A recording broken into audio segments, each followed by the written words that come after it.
Welcome to the Mr. Ray and Cory Show. Now, here are your hosts, Mr. Ray and Cory Adams. Welcome to the Mr. Ray and Cory Show. I am Cory Adams, and I'm here with... I'm Mr. Ray. And today, you know who our guest is, Ray? Who? We have Bulldog Blanski. What's up, Bulldog? What's up, guys? Not much. And then just to make everyone aware, we had some issues with Ray. So even though you see me and Bulldog on video, Ray's we had to phone him in because of a technical issue. So maybe Ray will be back with us on video soon. So Ray, do you have anything you want to open up with before we start rambling away here? How are you guys doing since we all last spoke?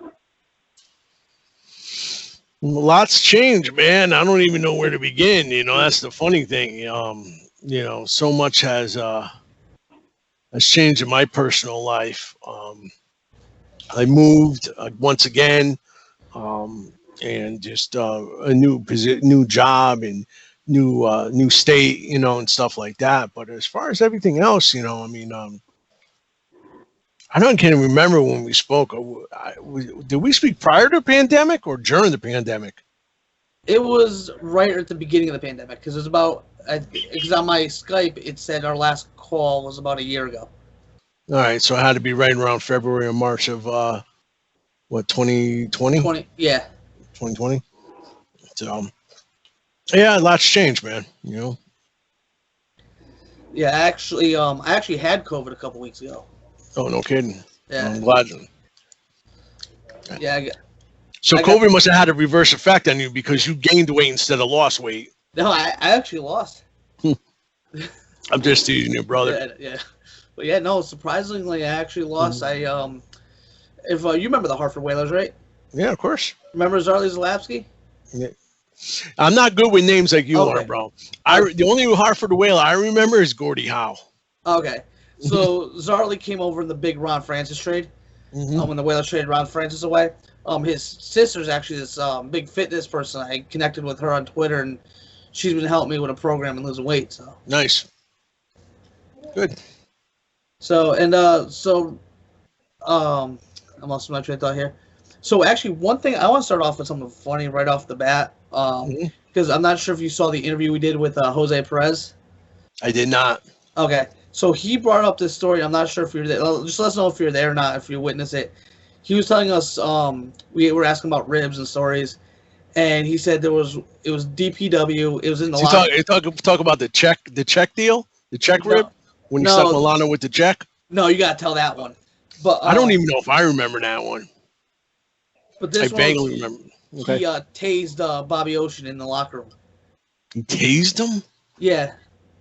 He said Bobby Ocean was on the phone, and he ran up to him and tased him real quick right in the nutsack. He might have. Yeah, it sounds like something like Jose would do.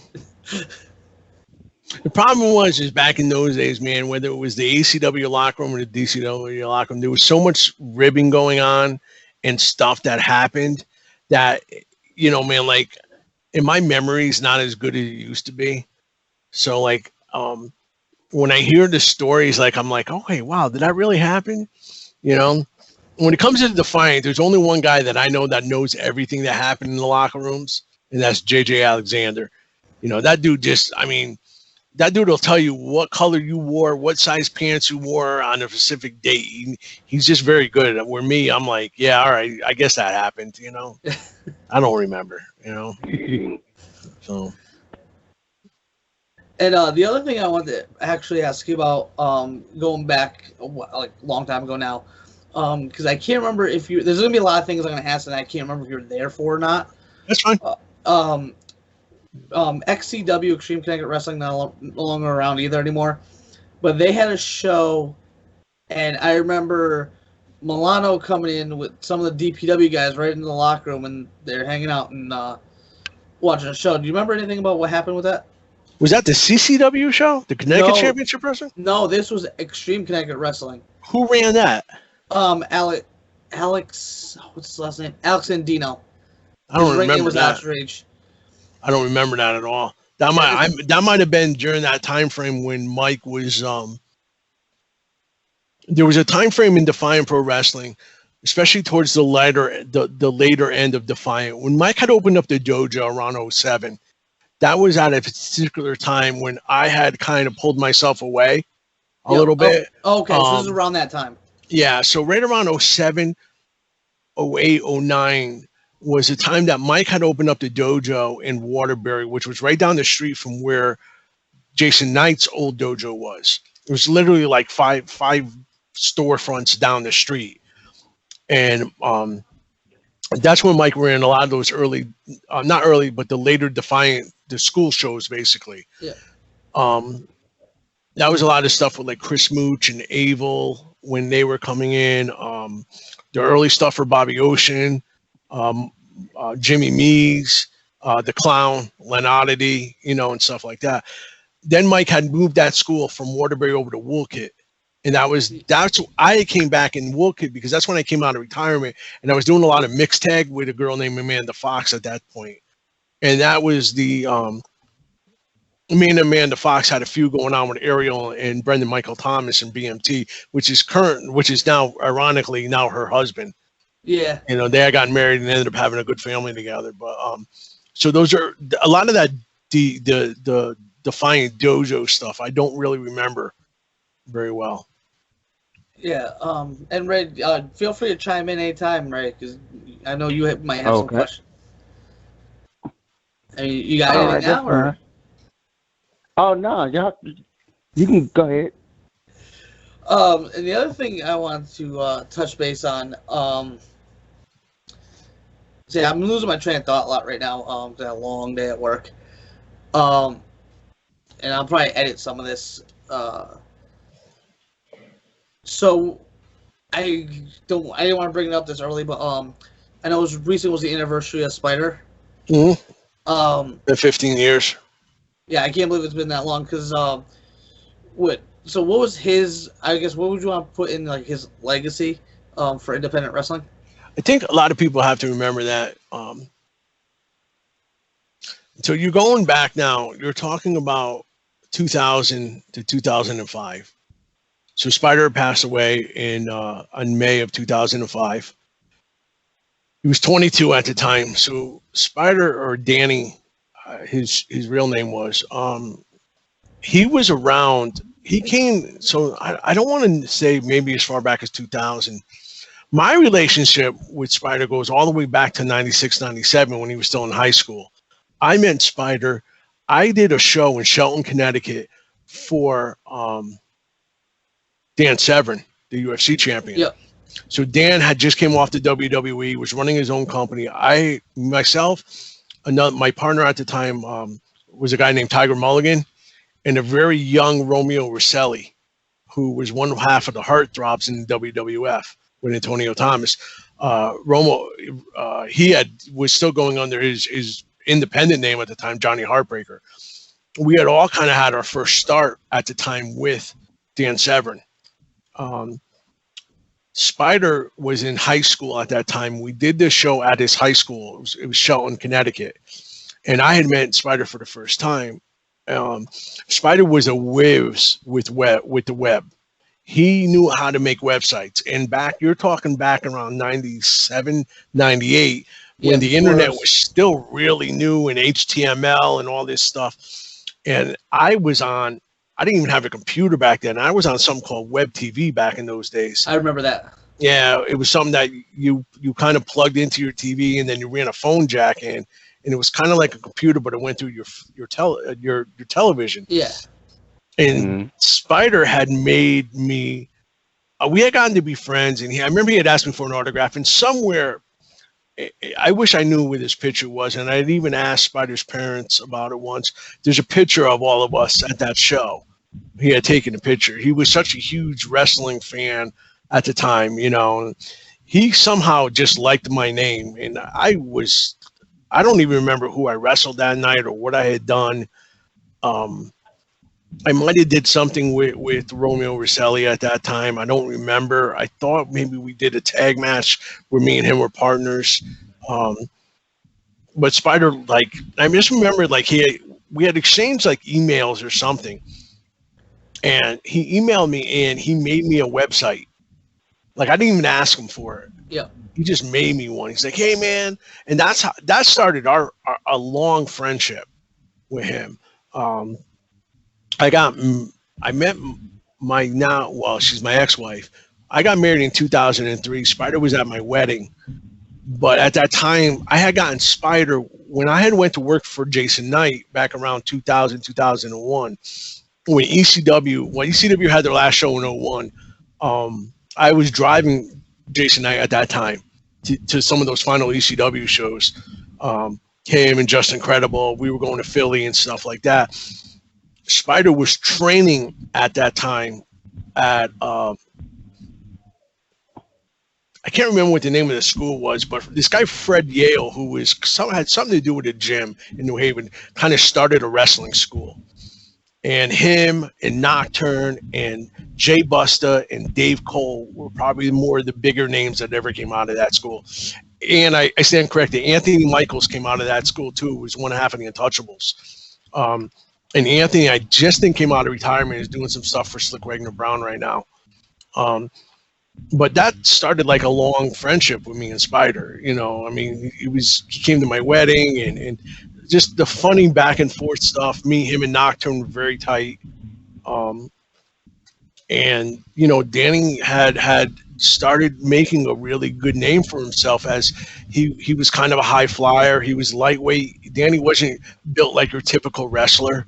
He was 6 foot and very skinny, very thin. But he knew how to work. You know, he knew the business. You know.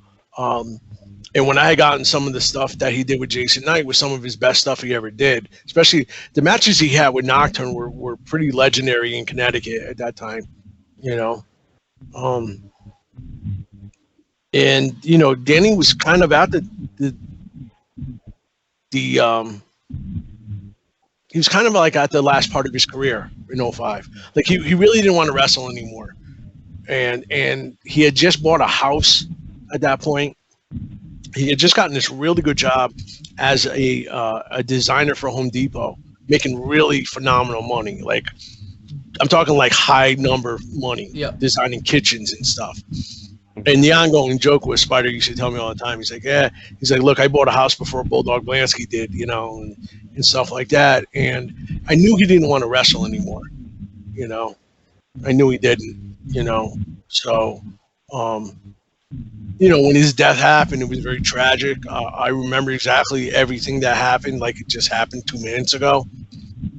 It should have never have happened. It just shouldn't, you know. So. Yeah, so I just, and not to bring down or anything, I just wanted to I just wanted some story with it because I know that the anniversary just passed. His death, let me tell you something about this, Cory, that a lot of people, and Cory, just to let you know, there's a hell of a lot of feedback coming in. I don't know if it's coming on your end or Mr. Ray's, or maybe if you guys can mute your mics or something. It would help a little bit. Do you have like a It's like a humming, weird kind of like rustling noise. That's Ray. Okay. That might be that's your cell phone. No, it's Ray. That's like something to do with your chair, right? Oh, okay.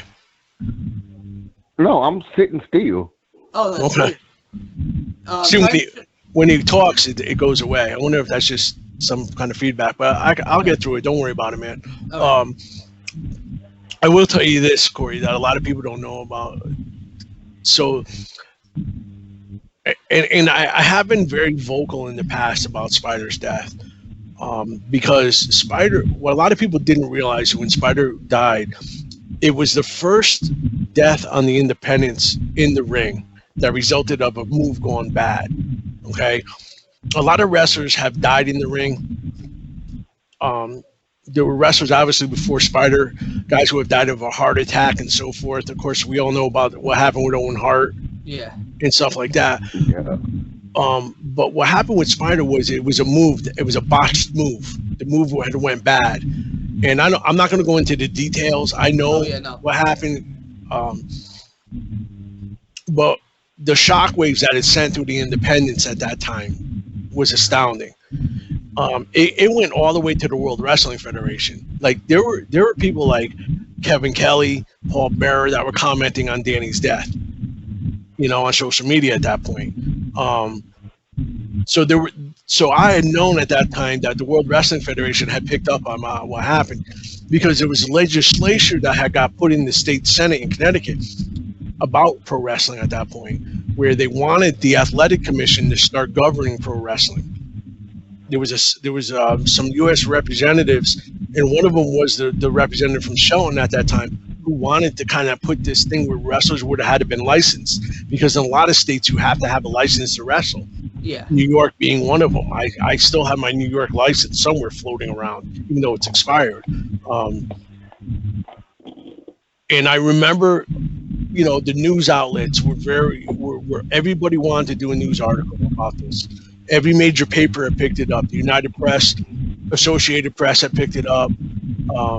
A lot of these news talk shows like 2020 were wanting to interview Danny's parents, and they didn't want to have anything to do with that. So me and myself and Nocturne kind of got put in a position to be a spokesperson for the family, and it was very hard.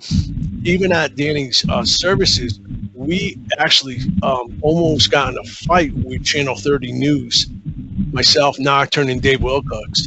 Dave Wilcox, who was on the Independents, he was a professional power lifter and a nationally ranked power lifter. The guy stands about 6'6", and he's a monster. Just think of a miniature Braun Strowman. That's what Dave Wilcox looked like. And Dave almost beat the crap out of this guy from Channel 30 News, because the guy had came into the funeral parlor while we were trying to have services, and Danny's parents didn't want any press around, I mean, the receiving line for Spider was over an hour long just to get through the door, and he's still missed. I mean, his legacy kind of still lives in Connecticut, and a lot of people didn't notice, but he was like he held like a major NWA junior heavyweight title. Oh, yes, I didn't even know that. Yeah, it was for Jason Rumble for like NWA Massachusetts or something like that. He held a junior title, and there's been an ongoing talk for years and now. And one of the people I would encourage you guys to get to talk to is try to get a hold of Joe Bruin, who runs the New England Pro Wrestling Hall of Fame. There's been some talk along the ways of trying to get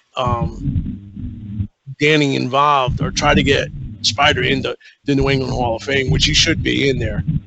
Oh yeah, I would agree. So. And moving on. So you were talking about how you traveled with Jason and PJ to the later ECW shows. What was it like not only traveling to them, but like what was some experiences you might have seen at ECW back then? It's a hell of a learning experience, So my kind of foray with ECW all came from Ron Zombie. Ronnie was working for Tony Rumble, the late Boston Bad Boy at the time, and Tony was very tight with Paul Heyman, and so Tony had used Tommy Dreamer and Taz when he was going by the name Tazmaniac. And I had worked a lot of shows doing security for Rumble, and at the time when Taz and that, so Tony Rumble was kind of like the New England coordinator for ECW. Yeah. So I had gotten hooked up with Tony Rumble. At the time, he was looking for guys to do security, but he wanted guys that were coming up in the business to do security for all the ECW shows that were in Connecticut. Because even though ECW had Atlas security with them, they always wanted additional security. Yeah. So through Ron Zombie, I had gotten in, and I had my own security league at the time. I had about 10 or 12 guys underneath me. It was we kind of called ourselves Bulldog Security. And those early days in ECW. Okay. You there? Yeah, I'm here. I'm wondering if this is my mic that's making this noise. Because when I stop talking, it stops humming. Hold on a minute, buddy. Okay. I think I know what this is. I just turned down my phone, so. There you go. Yeah, I can still hear it a little bit, but that's all right. I don't know where it's coming from, but one of the things that I can tell you about those early days was it was a big learning experience. It was a massive learning experience. I mean, I was doing ECW shows, and this was right after they had done their pay-per-view in '97. So when they came to Connecticut, they were playing like this Sting in New Britain, which was a rock club. It was kind of like Toad's Place. They played a couple of shows there. And one of the things that I always vividly remember that a lot of people didn't know about the Sting in New Britain was this Sting was connected to a place called Molly Malone's. It was a strip club. Okay, they were right next door to each other. They used the same building. Well, the dressing rooms for the Sting, so when bands would play there, the dressing rooms, they connected to a catwalk that went across Molly Malone's. So as a band, you can open up a door and go sit on this balcony and look at the strippers down below. And one of my fondest memories was sitting up there while Taz and the Dudleys were rolling up dollar bills and making paper airplanes and chucking them at the strippers down below. And guys like Ron Van Dam and New Jack and Mustafa and Sabu and all those guys, I mean, I learned a lot from those guys. I kept my mouth shut, I just listened, I dealt with Tommy Dreamer a lot. I dealt with Ronnie from Atlas, who's the head of Atlas Security, who now I think Atlas Security does all AEW security now. I mean, I got to tour, I got to see stuff as a young, independent guy that a lot of people didn't, and it was basically just kind of like, didn't really say much. I would just listen. I remember sitting up on stage one day at this Thing in New Britain. So this Thing in New Britain was really designed weird. So the ring was on the floor, but then the stage was where all the VIP people sat. Okay. Like the wives and the girlfriends. And I remember I was always in charge of the stage area because I was in charge of all like everybody's wives. And that's where like Ewan McGill, Cuddy, and Francine, and some of the wrestlers, they would kind of come down and watch the matches. It wasn't. Kayfabe was still around back then, but ECW did whatever the fuck they wanted to do. Yeah. But I remember sitting up here, and I think Sabu was wrestling. I remember, I think it was him and Van Dam. Paul Heyman, at one point, I just kind of looked to my left, and Heyman's standing right next to me. And Heyman's like, "What do you think?" And I was like, "Huh?" He's like, "Well, what do you think?" And I'm like, "About what?" He's like, "The show, man." He's like, "Phenomenal." And he kind of looked at me. He goes, "What's your name?" I said, "I'm Bulldog." And I said, I'm here because of Tony Rumble. And he's like, "Oh, you're one of Tony's guys? Oh, man, you're in good, man. Whatever you need, let me know. Make sure at the end of the show that you get your guys and you go see Tommy, and Tommy gets you guys T-shirts." Because we never got paid doing security. Yeah. We were such marks for ECW, but that was our pay. But we started to Tommy. What a lot of people didn't know about ECW was that Taz actually ran the merchandise. Taz designed all the shirts for ECW, and Taz had a big say. But Tommy was kind of like the Pat Patterson of ECW. So at the end of every night, we would go see Tommy, and Tommy would be like, "Hey, how many guys are there?" We'd be like 10 of us. And he would describe 10 ECW shirts and give them. We didn't get to pick which ones we wanted, but and I still have a lot of those shirts. I never wore them. Actually, they're probably the only memories I have of ECW. I mean, there's some funny stuff I can tell you. I mean, when New Jack recently passed, I didn't know New Jack like maybe Jose Perez did. Jose Perez, I knew him really tight. Jose picked him up. He broke bread. But one of the funniest stories I can ever remember was we were leaving the arena, and I was driving my car, and I had myself, Jason Knight, New Jack, Jason's girlfriend at the time, and I think Joe Gertner was in the car with us. We were leaving the arena. We were going to get something to eat back. We were meeting all the other wrestlers. And I remember I was at this red light. I used to drive a Saturn, and it wasn't really a fast car. It was a 4-cylinder. Some kids had pulled up next to us and started like hitting the gas and revving the engine and looking over at us. And I remember Jason was in the passenger seat. So Jason, New Jack was in the back seat. Jason's girlfriend was in the middle. And Gilbert was directly behind me in the driver's side. I remember these kids were just kind of like looking over to the left, looking at the car. And Jason must have looked over at one point. And all I remember was one of the kids rolling down his window going, "What the fuck are you looking at?" to Jason, and Jason was like, "What?" All of a sudden, New Jack jumps out of the car, and all I remember was these kids going, "Oh shit, it's New Jack," and punched it, went through the red light. Jason's like, "Bulldog, you better get those motherfuckers."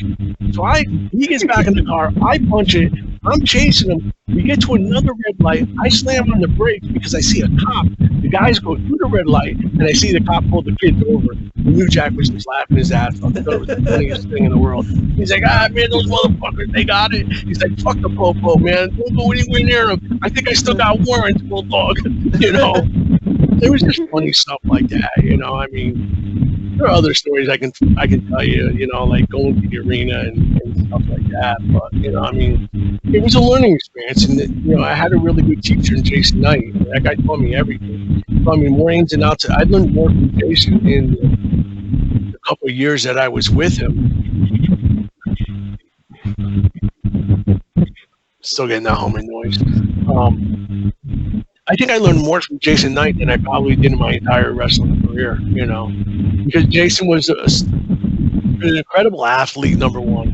He had his physicalness was superb. And he worked for ECW, and a lot of people didn't know it. Jason was there since the inception. He was there when it was Eastern Championship Wrestling. Yeah. He was their TV champion in Eastern Championship Wrestling. Then when Paul took over Eastern Championship Wrestling, and then they kind of started ECW because of what Todd Gordon was doing, you know, Jason went over there and he was wrestling, and then became the manager of the Impact Players, and the rest was history. And how did now at that time were you actively wrestling, or were you training?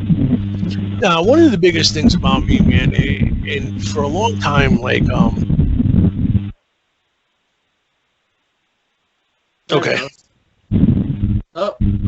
It has something to do when we're talking, man. It's weird. I was trying to gather my thoughts a little bit. One of the biggest things that I think is that I regretted about me was I never took it serious. You know, I've never really spoken out about this. You know, like I was not a good independent wrestler, bro. I wasn't, you know. And in fact, I'm pretty sure I can get a couple people to tell you I was a drizzling shit. You know, I really was, you know. I think in my own mind, I thought I was good. And I think because I had such a vast amateur background, and because I was so good as an amateur high school wrestler, and I was a phenomenal, and you know this, Cory, just because you were in high school when I was coaching, I was a hell of a high school coach. I had so many state champions that came out of Brantford High School and East Haven High School. One of the reasons why I left Brantford to go to East Haven was because I wanted to learn more from the East Haven coach at that time. It was also because the East Haven coach needed a good assistant coach, and he knew my qualifications because I had produced a lot of state champions out of Brantford. So when I got involved in pro wrestling, I thought somehow like I was going to be like this Kurt Angle type, you know, which wasn't the case. And I think there's too many independent guys out there now who are very happy with calling themselves like independent, you know, pro wrestlers that don't want to do the footwork. You know, there's a lot of work that comes about being a pro wrestler, a lot, you know, and you're talking, it has to be, you have to be very dedicated. You have to really work on your body. And for me, like I was out of shape, you know, prior to 07, I had gastric bypass surgery in 06. And the only way I ever looked good was when I came out, and back in 07, 08, I was doing some stuff for CCW and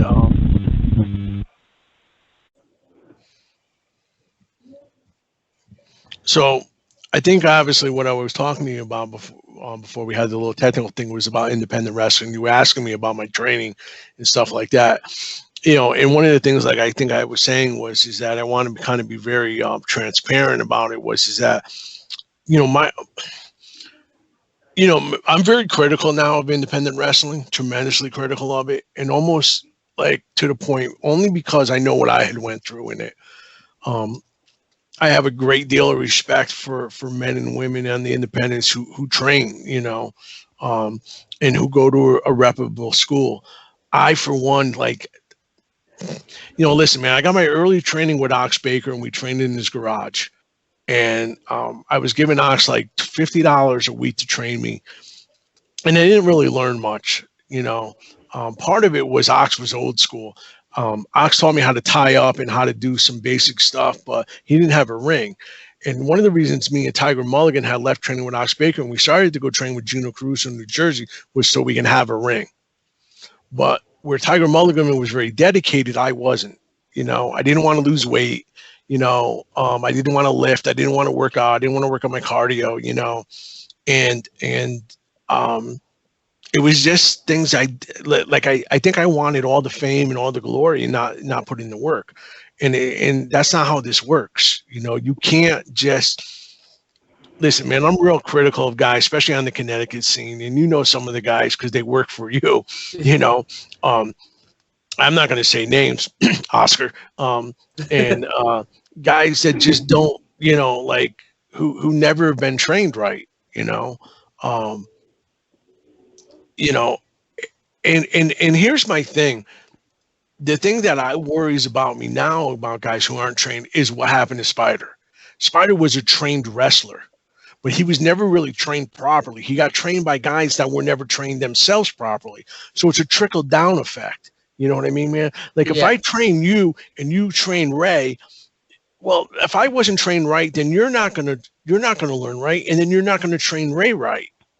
If you know what I'm saying, So that's what had happened with me is that, and I remember like having many talks with Ron Zombie, because Ron got trained by Killer Kowalski, and Ron was training up there with China, where I know for a fact that Ronnie was at the school right when China was getting ready to leave, and then you got to remember guys that came out of Killer Kowalski's, like, he trained Triple H, he trained Perry Saturn, China,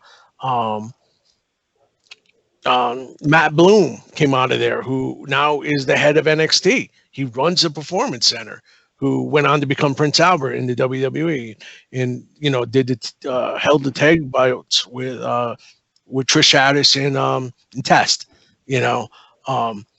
so that was where I came into play. Is that I think I enjoyed being called Bulldog Blanski and calling myself a professional wrestler, when the fact was I really wasn't. I have huge issues with guys that call themselves pro wrestlers, who one of the first things I'll usually ask people when they come up to me is like, well, like, who trained you?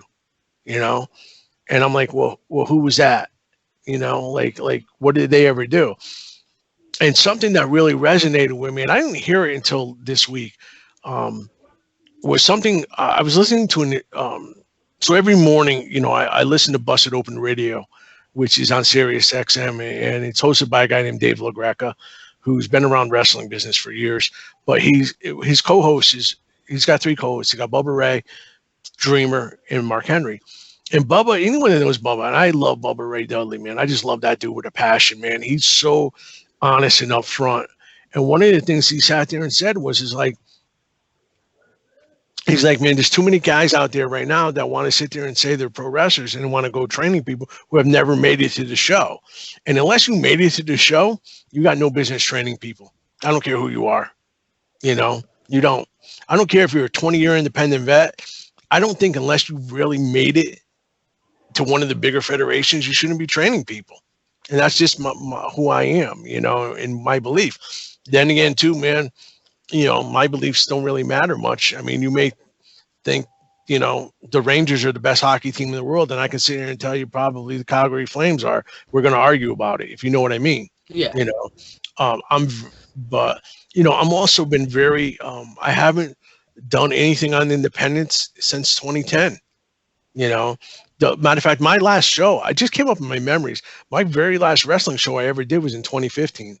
I did a battle royal in Bridgeport, Connecticut for Al the Punisher, who ran a show with Gino Caruso. And the only reason why I did the show was because Jason Knight was on the show. And it was also one of Superfly Snooker's very last independent shows he ever did. And I did the battle royal because Al the Punisher had asked me to do it because Al was retiring and he was doing the Punisher battle royal. And I worked that battle royal. And that was the last time I ever did anything, and, man, it was, but if I could, listen, man, I can probably sit here and ramble until midnight about the independents and the right things to do and the wrong things to do. I just firmly believe that there are men and women on the independents who are very happy just saying, hey, I'm an independent wrestler.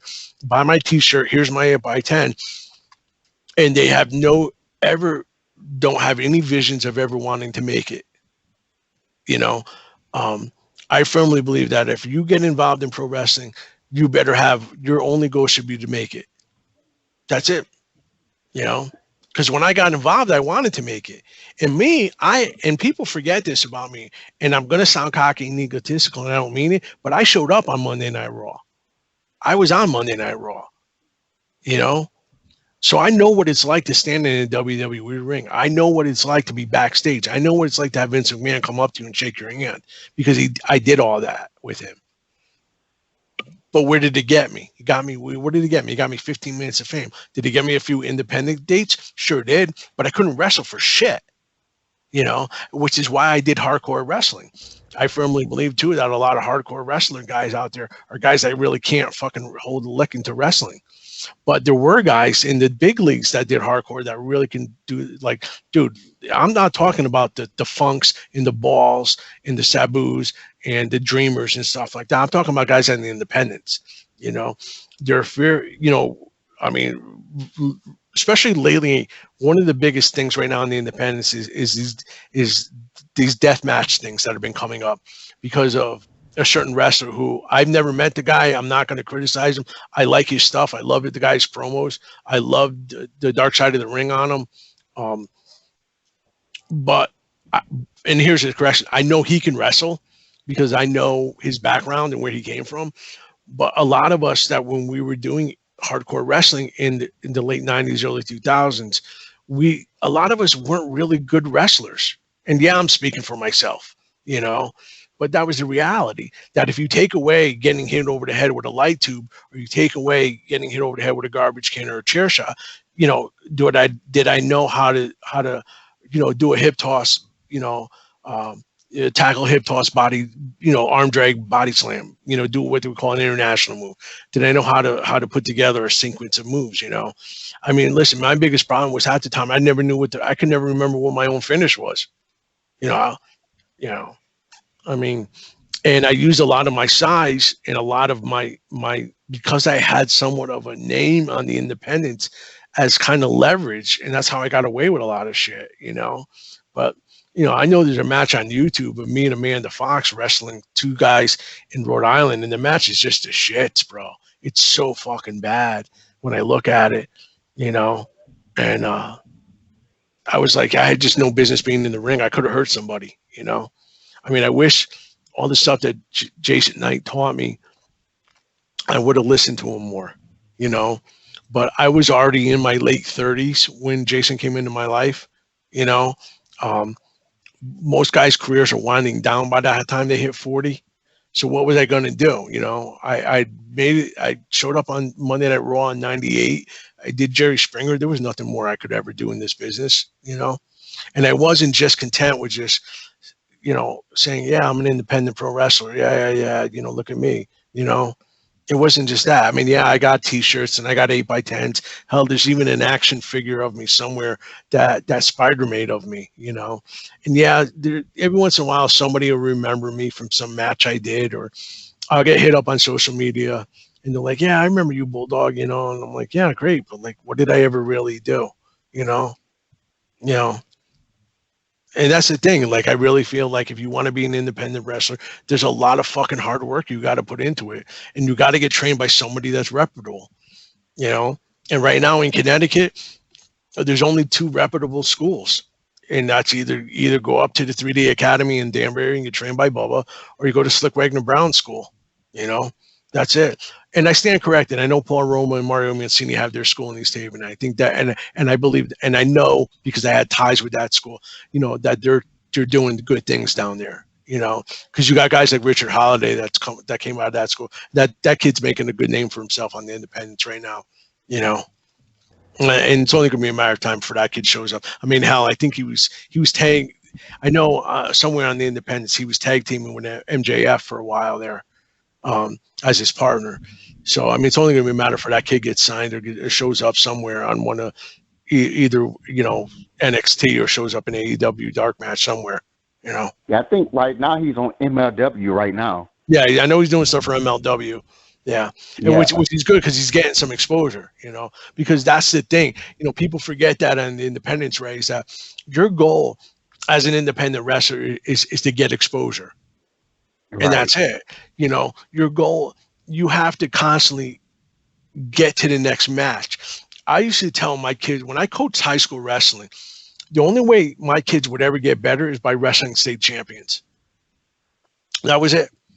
They weren't going to get any better by wrestling Joe Schmo that's in the same weight class with them, that's on the same team with them. I mean, Corey, I'm sure you remember doing shark bait back in the day, which is where you took, if you had 3 guys that weighed 155, then those 3 guys always wrestled each other, and that was it. I remember I coached a kid by the name of Paul Ciccarella, who's now a Senator Ciccarella. I coached him his junior and senior year at East Haven. Paul, I never forget, his junior year lost to Dave Steck, who was the defending Class S state champion in the finals of the SECs. Chick came back his senior year with a vengeance. And he ended up kicking the crap out of Dave Steck in the finals of the SECs that year. Kicked the living shit out of them and became SEC champion. Went on to become the Class M state champion that year. Met Dave Steck in the quarterfinals or the semifinals of the state opens and lost to him by 1 point. And that was it, So my point in all of this is even on the independents, me going up against, I can wrestle a million, I don't know, Dr. X's or Mr. X's, but I'm never going to get good until I wrestle the Jay Lethals or the Briscoes. I'm thinking about all the guys that are really hot in the independents right now, Right. Those kind of guys, or the Richard Holidays and stuff like that, I mean, yes, I have to wrestle the Mr. X's and I have to wrestle the fat guys that are out of shape who think they're wrestlers, but I'm not going to get any better if I keep wrestling the same persons over and over and over again. I got to go up to the next stage. And that's my goal as an independent wrestler, is I want to get that exposure. I got to get my name out there, and especially nowadays, it's a lot easier nowadays to get exposure with social media than it was when guys like myself and Ron Zombie started, because there was no social media back in the early 90s. I mean, I remember, this is how insane I thought my thinking was. I remember sending VHS tapes to WCW, ECW, and the WWE of myself, with 3 or 4 matches and promos that were the drizzling shits. I mean, listen, I know 2-year-olds. Listen, there's a kid right now that's on YouTube. His name is Ro, who does an incredible Hulk Hogan impression. And there's a famous video of him going into Hulk Hogan's beat shop and cutting a promo on him. I've seen that one. Right, that kid cuts a better promo than 90% of the guys and girls on the independents that I know, and he's only a 9-year-old kid, So I mean, that's the thing, if you want to be an independent wrestler, you better get yourself trained by someone credible and really put the footwork in, because I don't want to be some fucking, listen, man, there's guys that are my age now. Listen, man, I'm 52 that are out there on the independents that are just terrible. But then you get guys out there that are, guys like Ric Flair, guys are in there. Greg Valentine's still wrestling, but the guy's a legend. He knows how to work. Yeah. Guys like him and Hacksaw that are still doing shows, or Lawler that's still wrestling. Even come on, man. I can't compare myself to those guys. So. And I know we touched on this before. Like I said, we had issues with the old episodes, which are not available right now. So. One story I want to retouch on is 2 things was how the whole WWE thing came about when you went on Raw with the Godfather, and 2 how the Jerry Springer episode came about. Jerry Springer episode came all about from Big Daddy. So at that particular time, so you're going back to '97. So at that particular time, Jerry Springer there was still a level of kayfabe with Jerry Springer where a lot of people didn't know Jerry Springer was real or fake. Like, obviously, I don't think Jerry Springer is even on TV anymore. Or if he is, it's all reruns now. Well, actually, I'm not sure if it's still on because I don't follow it like this. But I know for a while he had a show on the WWE Network. Yeah, but that was stuff that he was doing for them. It was different. Oh, yeah, no, I knew it was different. He was still. But the actual Jerry Springer Show, there was some level of normality with him, you know, where it was like he was kind of legit, you know. So what had happened is that he had a producer that worked for him that was a wrestling promoter out of Wisconsin. I can't remember the guy's name. So at the particular time, Jerry Springer was using a lot of independent wrestlers because they knew how to use a script and follow a script. The other issue is that if he had to hire real actors, he would have to pay them union dues, which in that case, people would find out Jerry Springer was fake. Yeah. Okay. So he started using a lot of independent wrestlers, and it was kind of a trickle-down effect. It was like one independent wrestler got on, and then he would call somebody else, another wrestler who would get on, and another wrestler, and so on. So this all stemmed from, I think, a guy by the name of Noodles Nixon, who was very well known in Connecticut at one point, who was a hell of a good wrestler, who kind of vanished into nowhere. But Noodles had gotten on there. Noodles, I think I reached out to Big Daddy, got Big Daddy on there, and Big Daddy called me up and said, "Hey, you want to do Jerry Springer?" And I'm like, "Get out!" I'm like, "How?" And without getting into financials, Jerry Springer paid some good money to go out there. Plus, he was shooting in Chicago, so what made it more appealing is that they picked you up in a limo. They brought you to the airport. They paid for your airplane ticket. They paid for your hotel accommodations. They paid for your pants, and they paid for your food. So basically, I went out to go do Jerry Springer and didn't have to fork out any money, you know. And then I ended up getting so I auditioned for the show via I never forget. I auditioned at 2:00 in the morning. They called me because there was a time differential in Chicago. It was only by 2 or 3 hours. The producer called me. His name was Toby. And I never forget, I didn't have, obviously, cell phones were non-existent. So he left a message on my answering machine, and I was out. And I came back, and I played it. And he said, "Call me back at this number." And I called him back. And he says, "Listen, I want you to pretend like I'm your best friend, and you just find out like I fucked your girlfriend." So I had to call him up and pretend like, I'm like, "Dude, you son of a bitch, like, I'll kill you." I cut this promo on him. He's like, "Dude, that's awesome. You're hired." And then he's like, "What do you look like?" And I sent him going back to Spider, I sent him my website at the time. I had it on Web TV. And he called me back and he's like, "Dude, I love the way you look." He's like, "I got the perfect script for you." And I'm like, "Listen, I'll do it. But listen, I'm coaching high school wrestling. I can't do anything that's going to like make me look really bad. I don't want to do anything where I find out my girlfriend's a dude. I don't want to have anything where, you know, like I come out wearing a dress, because these are all the crazy things that Jerry Springer was doing. In fact, Big Daddy, when he was on there, he went on there with another guy that was built like Big Daddy at the time. They looked like two football players. And he found out his best friend like wore women's clothing or something like that. And the guy ends up taking off his clothes. He's got like a bra and a girdle on. This guy's like 300 pounds. It was ridiculous. So they pitched me the story. They told me it was going to be kind of a love triangle story. And then they asked me if I can get other people. So I ended up getting some guys out of New Jersey. I got Joe Rules, Dave Desire, Christy Kiss, and then Playboy Bobby Starr, who was in WCW, was on it. And then Lexi Fife was on it, who's a famous woman wrestler. And then the most famous woman wrestler we got was Debbie Combs, who was in WWE. Her mom, Cora Combs, was on there. And Cora Combs was like next to Moolah and Mae Young, was like a legend, you know. And then we all got on there. We all flew out there, and we were trashed the whole weekend, man. We were drinking non-stop. And that's how I got on Jerry Springer. And then the way I got on the WWE was Jerry Springer. It's kind of a long story. I don't really want to get too much into it, but there was this guy that you know, one of the producers at Jerry Springer, his girlfriend had some pull with the WWE, and I don't know if she was working as a production assistant or as a writer. He told her about me, and I got a call when WWE was in New Haven about coming in for a tryout. And I'm like, there's no way I'm doing a tryout for the WWE. Like, I'm not in shape. Like, I'm going to get my ass kicked. Like, I knew it, you know? And she said, well, why don't you come anyways? And then there was this other girl that I knew who was kind of what we call the ring rat. Yep. You know, she had it in very tightly with the Godfather, and she was coming down to go to the show that was at the Coliseum. Had called me, stopped by my place, picked me up, and then somehow springs with Earl and Dave Hebner. And that's kind of how the whole history of me getting on Raw was. It came from kind of like this mock tryout, which I never got in the ring. It was more like a promo thing they had me do. I remember going to the arena, had a shirt and tie on. I had my gear bag with me. They took one look at me and they're like, "You're way too small." Like because there were, and then they're like, "Well, how good are you on the microphone?" I'm like, "What do you need me to do?" And I was very lucky that I had a theater background and I had some experience with promos.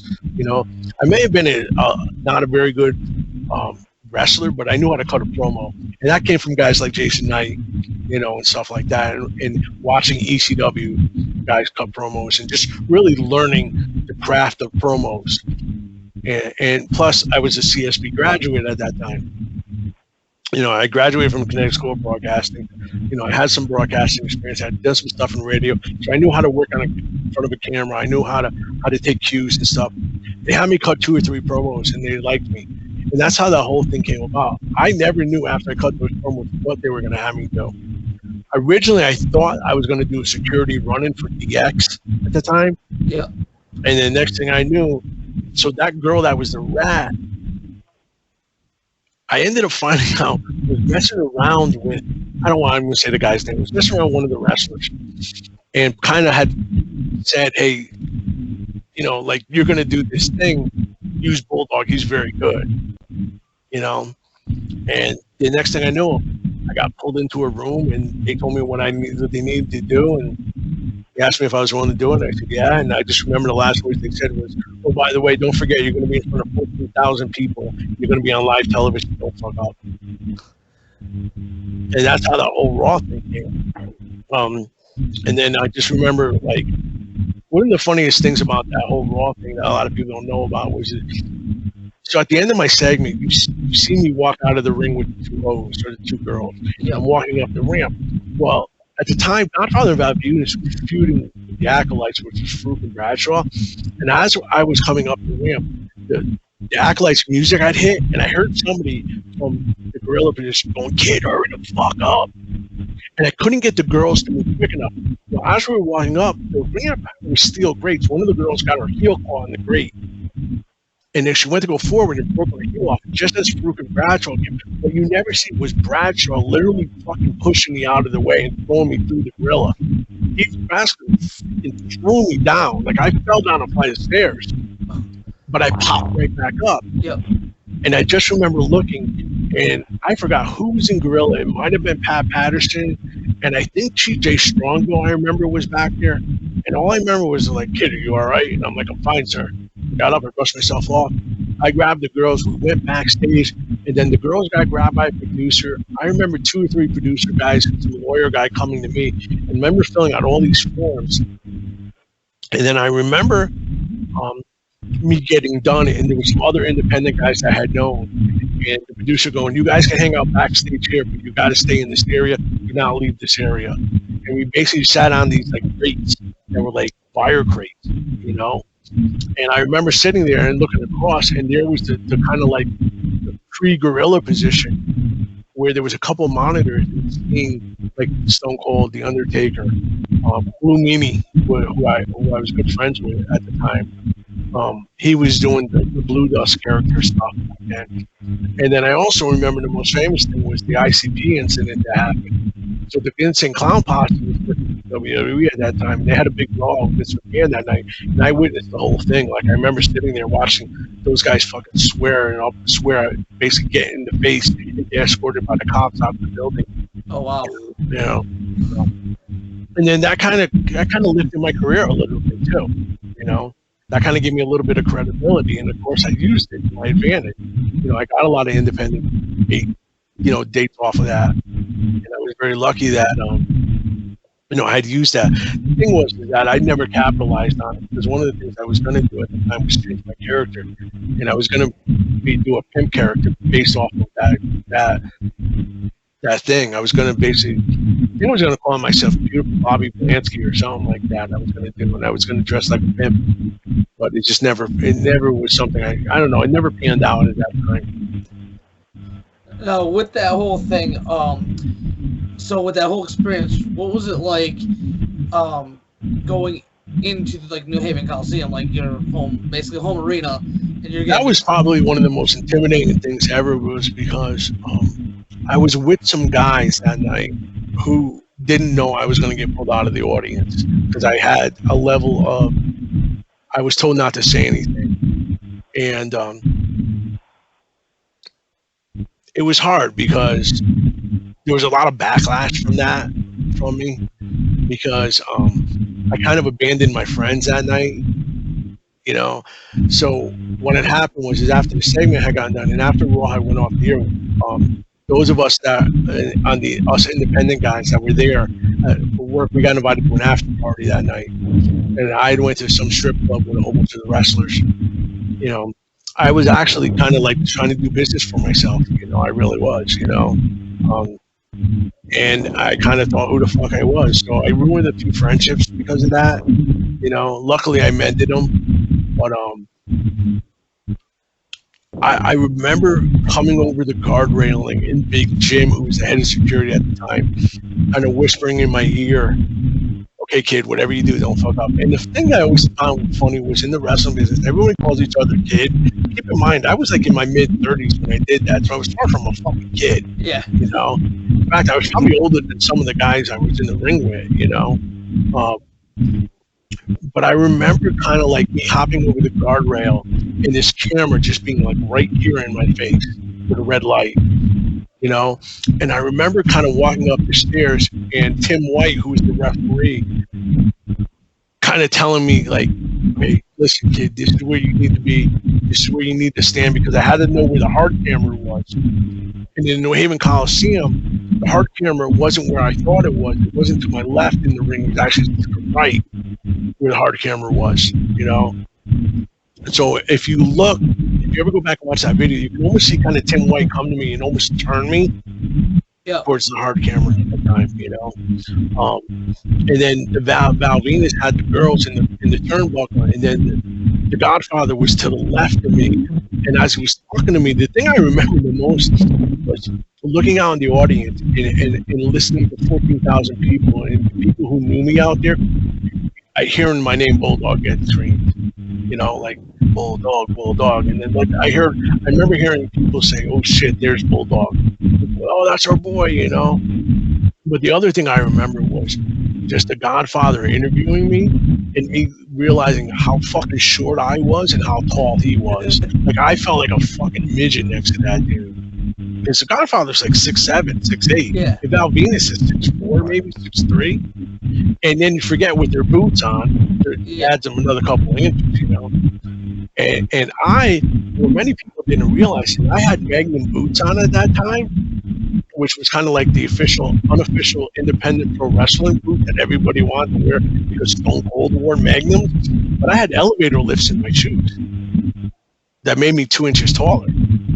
You know, so I went from being like 5'7" to maybe like 5'8", 5'9", and I was still considered a midget, you know. But that was probably like the thing I remember the most, you know. I remember the girls too, you know. So, you know, I remember waking up next to one of them next morning too, you know, because they thought I was somebody famous, and then, you know, and that unfortunately was one of the things that caused me a lot of problems, because I let that little bit of fame get in my head, and it was such a minor bit of fame, but I used it, you know, I ran with it, and most wrestlers would say, "Listen, man, you got to run with shit like that. Like if you get TV exposure, run with it." But I ran with it a little too much, because I went on from doing Jerry Springier the Monday Night Raw to working for Glenn Beck at that time. I was doing KC 101 in the mornings, you know. I was doing independent films at that time, which led me to doing screen stuff, and then that whole WWE gig, led me to working for Joey Maria's Comedy Italian Wedding, which was a morning dinner show I did 5 years, you know. And I regret never being able to see that. Like I was able to go, and then by the time I was able to go, it ended.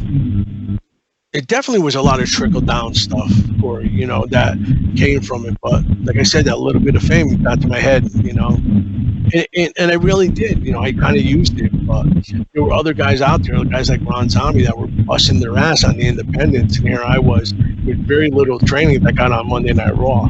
You know, and so there was some backlash in the Connecticut independent scene for that. You know, I mean, there's, you know, you're thinking back, that was in '98. How many people remember me from back then? Very little. You know. I mean, it was only until recently I remember that like I debuted on December 9th of '98, you know. And someone recently sent me the whole clip. I have the entire clip finally saved, and I know it's on the WWE channel, you know, from that Monday Night Raw, because that was the Monday Night Raw before Christmas. Because that was the whole gimmick, was I got the host for Christmas present. And Ray, you've been kind of quiet. Do you have anything you want to bring up? And I was just sitting here, just listening, just paying attention.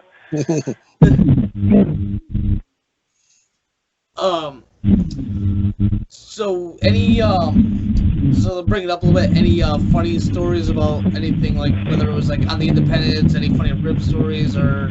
Oh man, dude, listen, there's countless stories I can tell you, especially from the ACW locker room. I mean, listen, I don't even know where to start with half of them. I mean,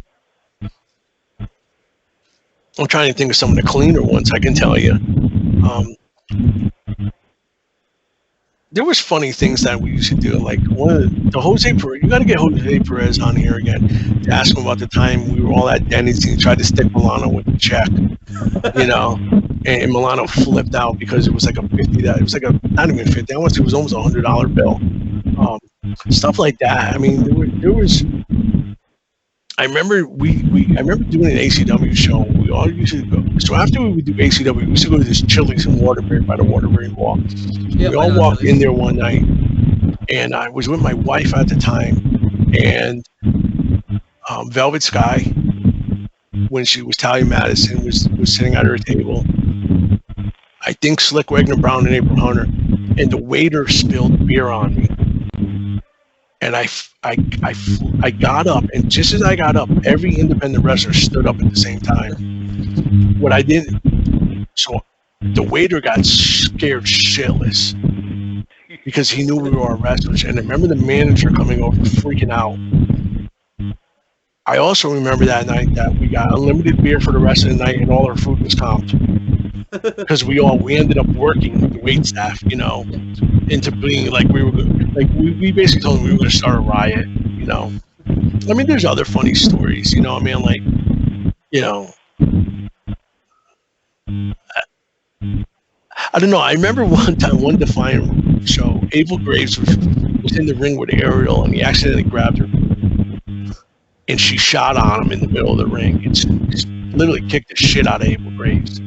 Like, it's on video, her beating the piss out of him, you know, stuff like that. And I remember, like, him walking through the curtain, me and Milano going, dude, what the hell were you thinking? He's like, I don't know. I didn't know she was going to beat my ass. And I remember, like, her coming through the curtain, like, we literally had to get in the middle of her. That goes to show you how tough Ariel was, you know, and the girls were. You know, she was going to kick that shit out of a guy that's and the thing that people don't know about Abel Graves is like a second or third degree black belt. I mean, he owns like a karate school in his town, you know. So he was a legit, like, he knew shit, you know. I mean, there were funny stuff like that. I mean, the ribs, everything from like hiding people's gear bags to, I mean, we never did anything like pooping them or anything like that, but, you know, we definitely did our fair share of stuff like that, you know. And Jason was good at ribbing stuff. I can't recall anything in particular. There was one time I remember when me and Milano went to a show. We were doing it in New Britain, and we were having a falling out with Jason. And we showed up, and Sandman was there, and we knew we were going to get clean that night. We knew it, you know. And man, did Sandman clean the shit out of me and Milano that night, like bad, you know. But, you know, it kind of came with the territory. It's what we had to do, you know. I'm not sure if you remember this one. Do you remember the I don't remember when exactly, but it was DPW. It's when I was on the ring crew, and the ring was all set up and everything, and Ava went to go move the ring truck, and there was like a little shitbox car like in the way. Oh, he hit the car? No, almost. He got the truck stuck between the car, and that's when Mike was like, Nobody bothered me. We're having the meeting with the boys, and Abel set me down. So Abel set me down to go interrupt the meeting to be like, hey, you almost got your ass kicked that night. Yeah, because I'm like, I remember that now. But that was just stupid shit we used to do. Like, you know, I mean, we knew you guys were young. You know, I mean, there was stuff that was done to me though. You know, like, I mean, a lot of people, like, you know, I got my early start in wrestling doing ring crew for Tony DeVito. You know, like Tony DeVito used to wreck me, man. You know, like the ribs. You want to talk about ribs? Oh, you know. You know, Tony DeVito was brutal. Man, I was setting up the ring for him when he was working for Northeast Wrestling, you know, and stuff. But, I mean, one of these days I'll remember everything, you know. I mean, it was definitely an interesting career that I had, you know, if you want to call it that. You know, I was very blessed. I mean, I think my strongest point was when I started promoting and writing, you know. Like, one of the things that, like, I'll argue with people to the day tomorrow, that I believe the stuff I did in CCW was legendary. I feel it was. I was booking matches that nobody else was, you know. I was doing stuff like Slick Wagner Brown and Jay Lethal when nobody knew who Jay Lethal was, you know. Jose Perez will tell you, I'm the one who got him his match with Homicide. He wanted to wrestle Homicide in the worst way, you know. I remember me and him sitting on the phone until 3 o'clock in the morning because nobody would book him in Homicide, and I went out and did it. You know, I brought in the Diva Killers, which was Kayla Sparks and Miss DeVille. Kayla Sparks was getting ready to have a TV series. They just shot a TV series based on her career because she was one of the youngest female performers to ever get a WWE tryout. She's going to be having a series on Amazon Prime coming soon, all about her beginnings. Kayla, who's a real good friend of mine, was doing stuff like that. I was doing scramble matches in CCW when nobody was doing them. You know, I helped bring in Matt Hardy into the. You know, a lot of people didn't realize this. So when Spider had passed away in 2005, we were getting ready to do a Wrestle Jam. Michael Banks was getting ready to do a Wrestle Jam in CCW at North Bedford High School, and we had just negotiated the deal to bring Matt Hardy in because Matt Hardy had just. That was when that whole thing happened with him, Lita, and Edge. Yep. And Matt had gotten released from his contract and was doing independent dates in the old. And we were the first independent next to Jersey Offroad that got him to make an appearance. And I remember the talk he gave in the locker room. You know, because I'd went to him and asked a few people to come in and talk to the locker room because we were all, you know, mourning. It turned into a memorial show. And in that locker room that night was Velvet Sky, Robert Strauss, who's in NXT now, who's Rob Echoes, Miss Cherry, who ended up becoming the manager of Houston Domino, Loki, Homicide,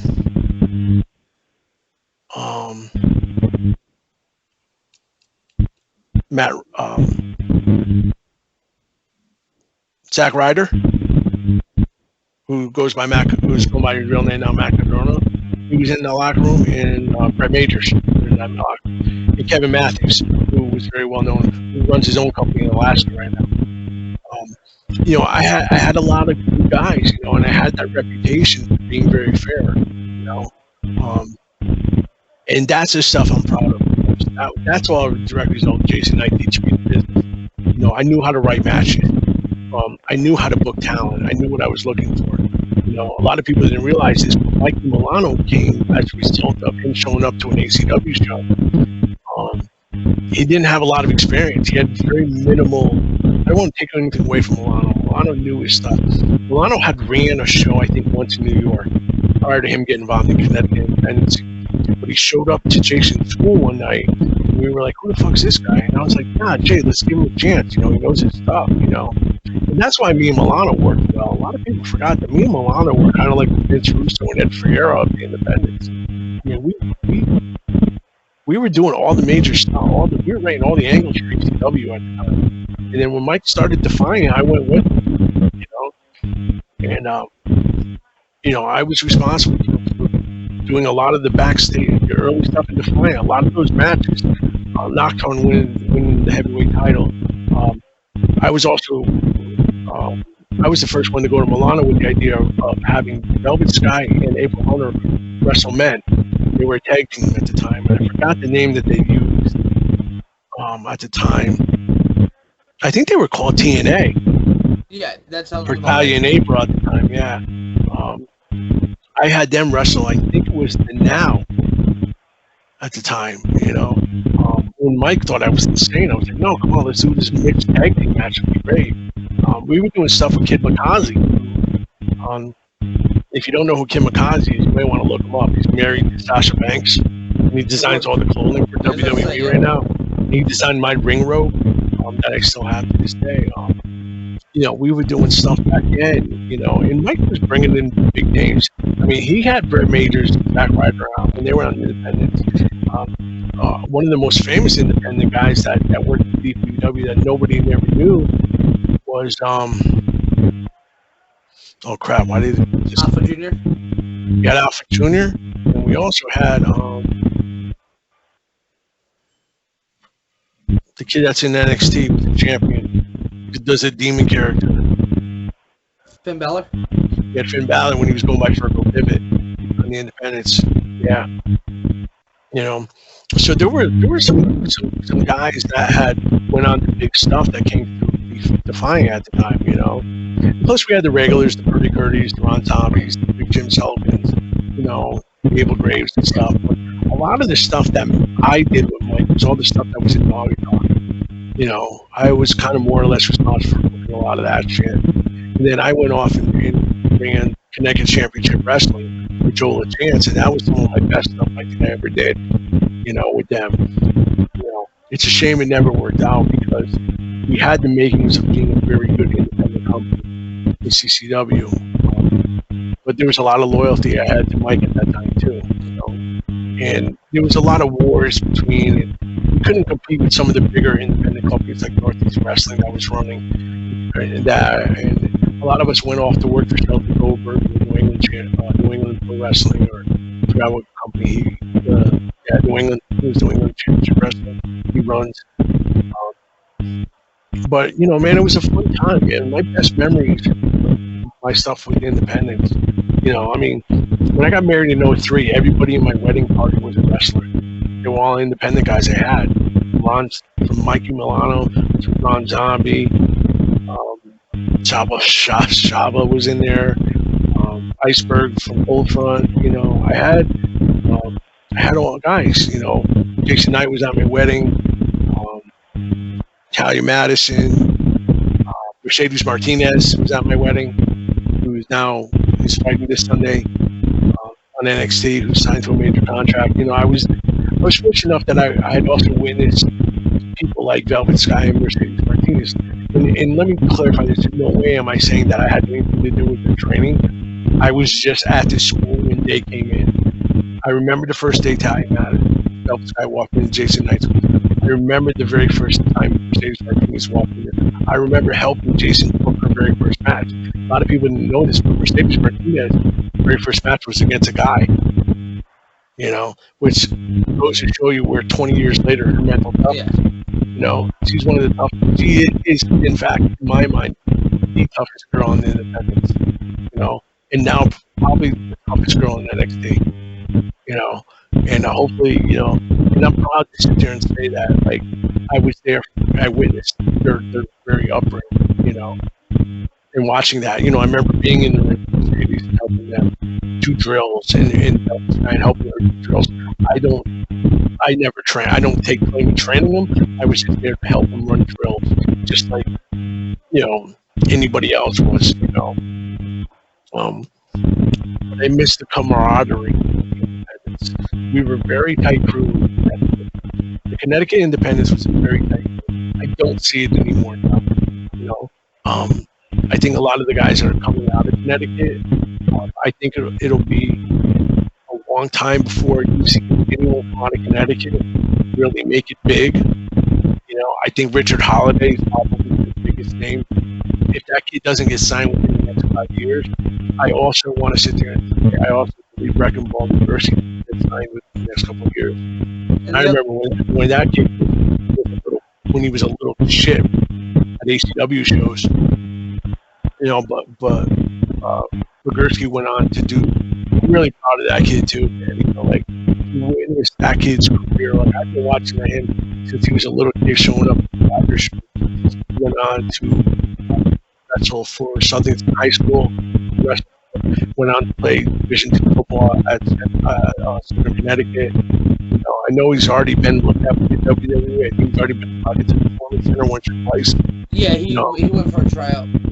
I think Bobby Ocean probably another one that it slipped my mind. I think those are the three guys that I see them hopefully getting signed within the next 5 years. Whether it's they go to AEW or they go to WWE, Yeah, the other one I could see, I know you don't know much about him, is Lucas Chase. He's Lucas Chase. He's actually up at he's the one that runs Blood, Sweat, Tears Wrestling out of Bridgeport, and he took. So here's my thing. I'm going to ask who trained him. That's what I was getting at. He's actually up at the Rhodes Academy right now. Good for him, then. Good. God bless that kid, then. Can't get any better than that school. Yeah. He's at the Rhodes Academy. Yeah. He left for Texas to go to their training camp. See that's the thing I'm talking about, Cory. That back in the early days, there wasn't a lot of wrestling schools like there is now. Yeah, I remember that. So back in the 90s, if you were a kid from Connecticut, the only two schools you could probably go to at that time was Johnny Roz's school, which was in Brooklyn, New York, or you go to Killer School. So you had to travel, Yeah. When you hear about the stories of guys traveling and relocating, well, if you ever get Blue Meanie on here, which I would encourage you to try and interview him once, because I know Blue would probably do your show if you can get him, if he's not too busy with his own podcast. But Blue Meanie talks about leaving Philadelphia and going to Cleveland to go train with Al Snow and sleeping in his car. I mean, you don't hear those stories anymore. So when I hear of a story like a kid from Bridgeport that up and relocates to go to Texas, good for him. I wish that kid, hopefully that, I wish that kid all the best, because I believe that's the sacrifice you have to make. When you hear of someone like Just Incredible, who was living in Waterbury, who went to Calgary to go train with the Hearts, that's pretty incredible. That was, you don't hear those kind of stories that much anymore. You know what I mean? Yes, there's a lot more schools that are opening up now, so you don't have to travel that much. But again, where's the credibility? I mean, I see it happen all the time, man. Especially down south, man. Some guy that was on the Independents for 20 years, all of a sudden now thinks he can train guys. And listen, here in Florida, I see it. There's a couple of schools down here in Florida, and I'm like, wait, who runs that school? Because I live in Florida now. Oh, you do? Yeah. I thought you were still in Maine. Nah, but yeah, you got, right in Orlando, you've got Devon's school, you got the 3D Academy, you got Devon's school. Alex Borteau's school is in there, which is a very good, reputable school. Alex the Pug Borteau, who's a very well-known WWE. Larry Zabisco school. And then I think Jay Lethal is running his school down in Tampa. So there are definitely some good schools you can go to. It's just a case of, if you really want to be a wrestler that bad, you're going to do it.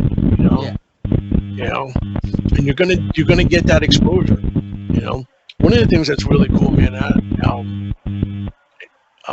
about things is, like, I don't know if you guys are familiar with NXT and what's going on down there, but there's a girl by the name of Izzy, who's very well known, who she's only like 14 years old, who shows up a lot on WWE programming. And Izzy, listen, man, I'm going to tell you right now, I'm going to call it, this girl is going to graduate high school. She's going to pick up a contract, and she'll probably become the youngest WWE Women's Champion. I see it happening because she's already got the it factor. She's already got camera experience. She's mature. She's only 14, but she's worked some independent dates, and she's training right now. Yeah. And she's already got it in with Stephanie at Triple H. She shows up on NXT program. She's on the Bump a lot, which is the live show that WWE Network that the WWE puts out on Wednesdays at 10 o'clock. It's like their live, kind of like ESPN Sports Center show. She shows up on there. She shows up on Busted Open. This girl's 14 years old, and she's got a huge social media following already.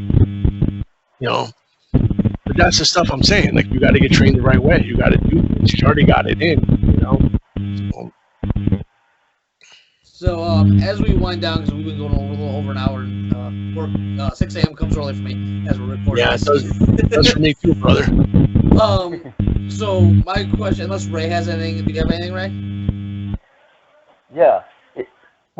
in your career, if you could have done anything differently to make things go better, would you have? Or Oh yeah, without a doubt, right? Listen, man, I don't have a lot of regrets in life. I mean, this, I don't want to sound like a Frank Sinatra song. I mean, yeah, I got a few, you know. I would have took wrestling more serious, you know. I would have, when guys like Ron Celentano and the guys that would come out of Connecticut at the time, like the Mercenary and Slam Dog, I would have listened to them more, you know. I would have taken myself more serious. I remember in the early 90s calling the ECW school that Taz ran and talking to Taz about going to school there, you know. And I remember me sitting there thinking, because I had a vast amateur background, and then Taz telling me, yeah, listen, kid, you can be a best amateur in the world. We're going to train you the way we want to train you, you know. right. And then me getting scared, like not wanting to go there, you know. You know, and that was the thing, you know, man. Like, I definitely would have went back. I would have probably stayed with Killer Kowalski School, or I would have went to, like, I went to Johnny Rogers School 3 times with the Musketeer back in the day, who was very well known in ECW also. You know, I would have went to a more reputable school, you know, and I would have stuck it out, and I would have made that commitment, you know.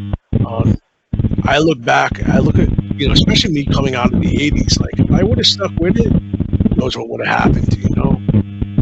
I mean, I know in my mind I had the willpower to do it, but otherwise, like, my body told me different. And then, you know, and that stuff catches up with you later in life, man. You know, like you said, bro, I'm going to be 53 in a couple of weeks, you know, and there's a part of me that sits there and goes, man, it would be really nice to get back in the ring. Well, as a 53-year-old man, I have to be honest. What am I going to do?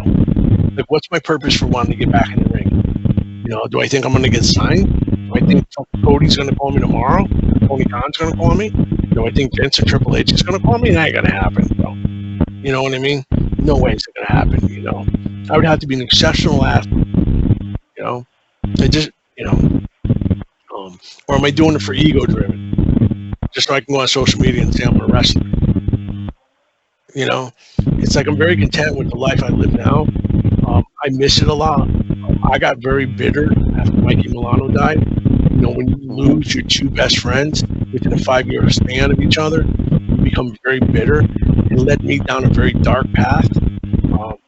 You know, and anyone that knows me knows I'm a recovering addict, a drug addict, an alcoholic. You know, I went through a very bad 8-year period from 2010 to 2018 of drugs and alcohol. It led me to being arrested, led me to being incarcerated, led me to going to rehab.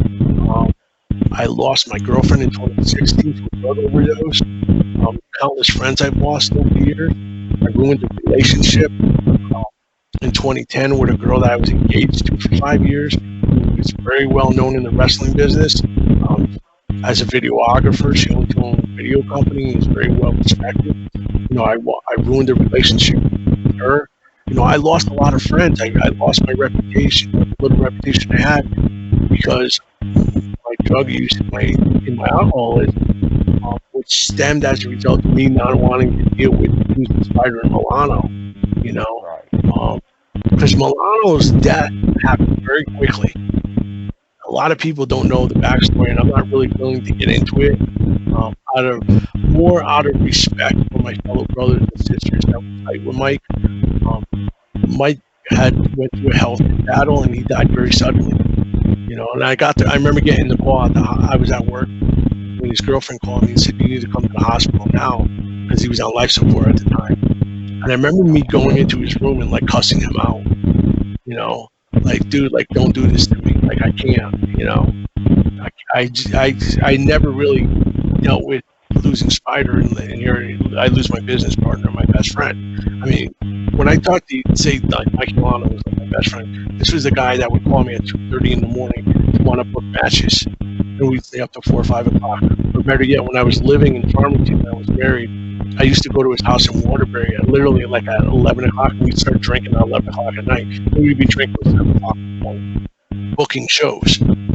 Majority of the Defiant longer-term shows all got booked at 3, 4 o'clock in the morning over a bunch of Crown Royale, and Hennessy, and Jack Daniels, and, you know, E and J. That was Mike's I was just say E and J. And a lot of Coors Lights, bro. A lot of Coors Light. You know, and I miss my friends very much. A lot. You know. It's hard when you lose your friends, man, you know. And that's why I kind of live a very quiet lifestyle now. You know, I miss it. I have cases of staring at boxes of VHS tape of all my wrestling shows I've ever did. I have the entire ACW library. I have a lot of design stuff, you know, but I won't watch them anymore. I just won't, you know. Yeah, that's it's too hard for me to watch. I want to say weird, and you'll get where I'm coming from. This weird and hard thing was because I kind of get where you're getting at, because that first when BSC started up and everything, that first Bridgeport show I went to after Christine passed. Because you remember she'd always be at all those shows. I remember Christine very well. She's one of my biggest fans, you know. But, you know, I remember also, too, the mother of your children training to wrestle. Yeah. You know, and me training her and being like, why, you know, and then when I look back upon it, like I had no business being in the ring training her. None. You know, because she and, I forgot what name she went by. Her real name's Jessica, and you know who I'm talking about. Seven's, Allison Jade. Allison Jade. They were pretty much the last two students or part of that last class of Jason Knight's. Yeah. You know, they had worked that one ACW show when Jason tried to come out and redo ACW, and it kind of flopped. It was a real disaster. I think Jason will probably even tell you definitely wasn't one of his best shows. And it's hard to recapture those moments, you know. And that's the biggest problem with wrestlers, is they try and recapture that golden moment. You know, if you go back and look, man, I know we're going really over time. If you ever go back and watch the movie The Wrestler with Mickey Rourke, there's that real famous scene where Mickey Rourke is doing like a convention, and he walks into a room with all these old wrestlers, and they just look really sad. And one of the wrestlers has like a colostomy bag, and he's like peeing down the side of his leg. Yeah, and this guy would, and that's the thing. Even I think not just with guys who have made it, but I think guys on the independents, you know, this is their life, you know. And it's sad when it's over or they don't make it, you know. Because at what point you sit there and say, okay, I'm only going to do so many VFW shows. When Danny got killed, when Spider got killed, a lot of people didn't notice. He got killed in front of literally less than 30 people. I think he was only going to make $25 that night. So, you know, how can I not be bitter? My best friend died as a result of wanting to go perform in front of, 30 people? So you wonder why on the independents now I get very vocal and I'm very adamant about, like, dude, why are you going to do that move in front of that many people? For what, you know? One of the reasons why I'm so critical of your bar shows, you know, I'm going to call a spade a spade. I'm very critical of them. Because, like, why are you busting your ass? For what reason? Is it the Oscars out there who want to sit there and claim that they're fucking wrestlers when they know damn well, like, if I ever got them in the ring, I'd kill them, you know? And I know that's a very harsh word to say, but that's the stuff that happens when you try to pretend you're a wrestler. And if you ever want a good experience, or you ever really want to learn what it's like, go watch the mass transit incident with New Jack. Yeah, I've seen that, yep. You know, here was a kid that had no business being in a ring who ended up almost getting killed in the ring, you know? There are countless videos online of guys shooting on other guys in rings because they don't know how to wrestle. Yeah, you know? Like that kid who broke both his legs. Yeah, well, that's a prime example. You know, kids doing backyard wrestling for what? You know, like, I get it, I understand it. You know, but let's do things the right way. You know, like, if you really want to get trained the right way, go to a reputable school, do your research. You know, find out what schools are in your area. You know, especially now with the way social media is, there's no reason why you can't find a good wrestling school. I mean, listen, there are countless wrestling schools out there that are very good. I mean, just in the New England area alone, just between fucking Connecticut, New York, and Mass, you know, you've got guys like Bubba, you've got Johnny Ross's Academy, I'm trying to think. Slick Wagner Brown schools in East Hartford. You know, you've got Paul Roma and Mario Mancini school in East Haven. You know, in Connecticut alone, you've got 3 decent schools. You know, that I can think of off the top of my head. So if people were to sit there and say, "Well, where should I go get trained?" I mean, out of those 3 schools, I can tell you this. Guess which one I would tell you to go train at? 3D or yes. Yeah. Because and this is, and I love Slick, man. I'm not taking anything away from him. But it's just my belief that I just feel that, like, once you get to that top-notch echelon as a WWE performer, that's where you want to learn from. You know, right. Do I think guys like Slick Wagner Brown are going to teach you what they can? I think Slick can teach you everything he can teach you, and you'll become a very good independent wrestler. But I think if you want to get to that next level, you need to go to a WWE guy, or you need to go to a Rhodes Academy. You know, you need to go to the House of Hardcore where Dreamer's at, or something like that. You know, I think that's just the level you got to get. So when guys ask, when men and women now ask me about wanting to go get trained, that's what I tell them. You know, do your work, go get trained. You know, I got invited to a show last weekend. There's a kid down here named Ariel who runs a company out of Mount Dora, Florida. And Ariel used to work for me. He was one of my guys at CCW. He was one of the kids that did ring crew. He was one of the kids that kind of, I used to let him come in the locker room and learn stuff. And he's doing a he's doing a pretty good job. And he called me up and he knows I'm down here. He's like, "Hey man, would you come to the show?" And I was all ready to come to it. At the last minute, I was like, "Nah, man, like, I got something I got to do." And I felt bad backing out, but it was just because I didn't. It's hard for me to watch independent wrestling. Really, I'm talking about, like, not to televise independent wrestling. That stuff I can watch because there's a sense of probe to that. I'm talking about, like, the high school gymnasium in front of 20 people. I'm talking about the fairs in front of 20. I can't watch that shit, man. I can't watch people getting hurt, man. Just recently I watched a video of some guy powerbombing a girl off the ring apron, and I was like, why? It's just unnecessary. Yeah. And even though the girl tweeted out, "Listen, I feel great." I think right after there was so much backlash, the girl tweeted out, "Listen, I was fine after this. Protected me. I was fine." It's still the point. Like, why are you doing that kind of move in front of 20 people? Yeah, exactly. Why? Remember, my best friend got killed in front of 20 people for $20. So, let's do some safe stuff out there. Keep it in the ring. There's no reason to do all that crazy fucking bumping shit.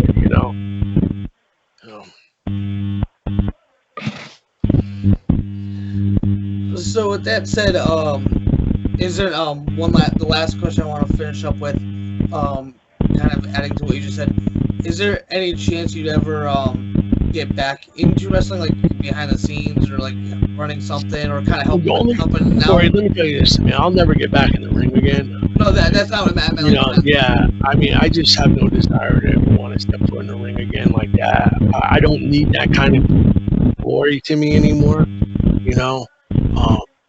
Would I work behind the scenes? Yeah, without a doubt, man. I'd love to get back into working for a good company behind the scenes. I would. I know when and what's it? I don't even know what the name of the Fed is that Mario and Paul Roma run. PAPW, I believe. Yeah, when Mario was starting up, I had talks with Mario when I was back in Connecticut about helping them out behind the scenes. But I was not in a good frame of mind. I was not clean sober back then, and I knew I wasn't. So, and I did go to Mario's school a few times. I even got in the ring once, thinking like, "Oh, maybe I can do this again." Ran the ropes, I blew up. I was huffing and puffing. I was like, "Oh, fuck this,"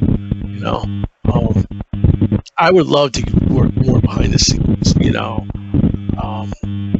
and stuff. But again, I would have to go to work for an independent company that had somebody above me that had been there, that I can still learn from. I don't think I can. Listen, man, I can book an independent show in a minute if you ask me to. If you called me, Corey, if you or Ray called me up tomorrow and said, "Listen, I got 10 guys. I need you to book a show for me. Give me 3 hours. I'll have that show booked for you." and I'll let you know who's going to go over and who your champions are going to be just by knowing who about them. But if you ask me to get involved like in production and TV stuff and cutting promos, I don't know if I can really capitalize and do stuff like that again. I know what to look for in a promo, because Jason Knight was the king of promos. Oh my God, dude, we would spend. Here's the thing: a lot of people didn't know about Jason Knight. So we would train at Jason's school until midnight, and then we would cut promos at 4 a.m. And the entire ACW roster would be at his school at midnight. Guys would just be getting off and doing a second shift, like 4 to midnights or 3 to 11s, and then come and cut promos at Jason's school. All those early ACW promos that you've ever seen, with Tally Madison or Velvet Sky, Dylan Cage, Ron Zombie, all those early promos, Homicide, were all cut in the wee early morning on Waterbury, on the streets of Waterbury at 3:34 o'clock in the morning. Why? Because he learned from Paul Lee, because that's the way a lot of those ECW promos were all cut in the middle of the night, cut after shows. So that's what I learned. Like, I know how to cut a good promo. I know what to look for in a promo. I know I can direct someone to a promo if I'm given bullet points. Like if a Paulie came to me and said, Bulldog, I need you to teach Corey Adams and Mr. A. They're cutting a promo because they're going to wrestle in Dudley. This is what I want you to them to say. This is the bullet points. I know I can go there and direct you to cut those bullet points, but then it takes you to initiate that. And that's the thing. I mean, I'm not going to sit there and say I haven't been in contact with a few wrestling companies here in Florida. I have, only because I still have a lot of ties from my Connecticut ties, and I have been invited to a couple of shows. I don't know what's going to happen. I'm very focused right now on my professional career, because I'm very outspoken about drugs and alcohol now. I get asked to speak a lot. So I'm doing a lot of high school stuff. I do a lot of Zoom meetings, a lot of 12-step meetings I'm doing, especially now that COVID is somewhat lifted. I got some conventions I'm doing and stuff like that. So who knows, brother? I still got it in me. Maybe I'll do some stuff. I'd love to come back to Connecticut. I mean, listen, man, in the wrestling business, you never say never, because that guy's, listen, one of the ongoing jokes about me has always been, I think I must have retired about 45 times in the ring. I was like, I think I was only maybe 20 retirements from Jerry Springier. I think if guys like Slick or Rumble or Roma called me up and say, hey, we can make the appearance, I wouldn't necessarily rule it out. I'd have to know what the details were to do it. Listen, man, there's part of me at 52 that still feels like I can go, because I think now my mindset is clear enough. Now I know what I need to know, what I do different. When I go back and do the stuff I did in 92, 93, 94, not going. But also, let me tell you something, it takes months to train to get back in the ring. Because I'd want to lose weight, I'd want to get my cardio up, I have to get back in the ring to practice with pumping, all over again, But the funny thing is I still remember everything. I can run through a match in my head in a minute. I can tell you what moves to hit, what moves not to hit. It's the way my mind operates. It's the same thing I do. I watch independent shows now and I pick apart every little thing. I would have done that differently. Why didn't he do this? Why didn't he sell this? Why didn't he do that? But, my buddy Ariel down here, the company that he runs, that's one of the things he wants me to do. He said, well, I want you to come and watch everything. I know you will. So, what the hell, man? If I can help somebody, I'll help them. But I don't know how credible my knowledge is at times, especially my own knowledge, you know what I'm saying? Yeah. So we thank you for coming on. Thank you guys. It was a pleasure talking. Didn't realize it was almost midnight. Holy shit. Yeah. That's because Ray talks too much. Yeah. Ray, you sleeping over there? Probably is. He's probably sitting over there. He's probably watching Pornhub or something like that. Well, listen, guys. Hey, man, it's been a pleasure. I will, anytime you guys want me back, I'd be more than happy to come back. I'd love to come back and talk some more about the Connecticut independent scene. I would highly encourage you guys to get Jason Knight back on your show. Yeah, I definitely want to Try to get him. Yeah, Jason, we're talking about doing a part 2. That one, like, we're on YouTube now, but like I said, like the one with Don was all audio. I think that's what we're gonna do with Jason, because he's not very, as me and you know, he's not very computer. No, he's not. I think Jason still uses a flip phone. Yeah, because I remember he tried to bring back Facebook a little bit, and then it's gone now. There's some issues. Jason doesn't know anything about the internet, you know, and it's funny because he hit me up. We had a good talk when he came back on Facebook, and we kind of tied up. There's some little bit of tension between us, some bitterness, and I'm not sure I remember why. It might have had to do about the Milano issue. It might have been some things because I was actively under the influence of narcotics back in those days. I might have said some things that probably I shouldn't have. I know I just spoke to him about a month ago, and I had apologized to him and said I was sorry for the things I had said, and I'm not the same person. And he forgave me. I know he's living in Pennsylvania, somewhere in the Poconos, I think. Yeah. But I haven't seen Jason since that Bridgeport show in 2015. That was it. So, but I owe the guy I owe him everything, you know, especially my home. If you want to call what I had a wrestling career, if people ask me who's the 1 or 2 guys that you would owe everything to, and it would be Ron Zombie and Jason Knight. I owe them everything. You know, I just wish I would have listened to them both more. You know, so to go back and when Mr. Ray asked what's my biggest regret, that's probably my biggest one. I just wish I would have listened more and stopped thinking I knew everything. Because I don't know shit, man. I don't. All right, guys. Well, it's been a pleasure. It's getting late here. Yeah, thank you for coming on. No problem. So, Cory, hit me up when you get a chance, brother. Oh yeah, definitely. So this has been Cory Adams and Mr. Faye. And we will catch you next time on the Mr. Ray and Cory Show.